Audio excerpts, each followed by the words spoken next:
Okay, so did you know that an absolute treasure trove of legal history, property documents, and background information is sitting right at your fingertips, and it's entirely free? Welcome to this explainer. Today, we're unlocking the immense power of public court records, zeroing in specifically on Clay County. And honestly, I'm going to show you how to make accessing all this data completely effortless. Seriously, what if you could uncover a person's legal history for exactly $0? I mean, usually when we think of background checks, we picture super expensive private investigators or maybe those slightly shady websites that demand your credit card info before they reveal literally anything. But here's the surprising truth. Official county portals provide this exact same data to the public for absolutely free. So let's dive right into this. You know, the legal system certainly isn't cheap for the people actively participating in it. Courts charge some pretty hefty civil filing fees, sometimes well over $150 just to get a case started. But here is the real secret. While actually filing a case costs real money, searching that public record yourself online shouldn't cost you a single dime. To get you there, we've got a really clear roadmap for today's explainer. We're going to cover unlocking the records, finding the right official websites, mastering the search interface, executing your search, looking at some real-world scenarios, and finally, some quick troubleshooting. All right, let's kick things off with part 1, unlocking Clay County records. So, what actually are court records? Basically, they're the official judicial documents, everything from the very first filing to the absolute final judgment. They exist because our legal system relies on transparency to build trust. But why should you care? Well, employers and landlords rely heavily on them for background checks, right? Reviewing civil or criminal histories. Attorneys use them constantly for legal verification. But everyday citizens use them all the time too, maybe to track a personal dispute or even just to dig into historical and genealogical family research. Knowing how to access these files is a massive skill that can tangibly benefit your personal and professional life. Moving right along to part 2, finding the official websites. This is absolutely crucial, and it happens before you even type a single name into a search bar. You have got to ensure you are on an official government site. These portals are maintained by the clerk of court, they are free, they are highly accurate, and they update in real time. On the flip side, you want to avoid third-party data brokers at all costs. Seriously, they are famous for charging unnecessary subscription fees for information that's honestly often unverified and totally outdated. Just always stick to the official source. And here is a massive fork in the road for your research that catches a lot of people off guard. There is a Clay County in Florida, and there is also a Clay County in Missouri. So if you're looking for Florida records, you want clayclerk.com. But if you're hunting for Missouri data, you actually need to use the state's case.net system. Always verify your state jurisdiction first. Otherwise, you might end up spending hours thoroughly researching a completely different person in the totally wrong part of the country. Okay, that brings us to part 3, mastering the search interface itself. Now that we know exactly where to go, let's gather up the tools you need before you execute that very first search. Think of this like a pre-flight checklist to set yourself up for success and prevent total frustration. You're going to need a reliable internet connection and an updated web browser, of course, but most importantly, you absolutely need the exact spelling of the party names. The database is totally literal. It won't guess what you mean. If you happen to know filing dates or specific case numbers, man, that is even better. And finally, just try to know the specific court category you want to search.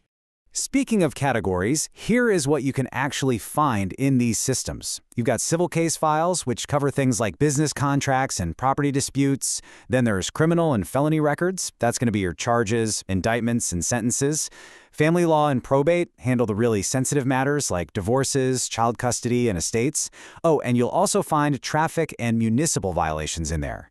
Knowing these specific buckets tells you exactly what you can, and just as importantly, what you cannot expect to pull up. Let's keep the momentum going with part 4, executing your record search. Let's get right into the actual mechanics of doing this. It is an incredibly clean 3-step process. Step 1, you just select your record type on the portal, like choosing between court records or official records. Step 2 is where you enter your parameters. This is exactly where you plug in that perfectly spelled name or case number we just talked about. And finally, step 3, you filter your results.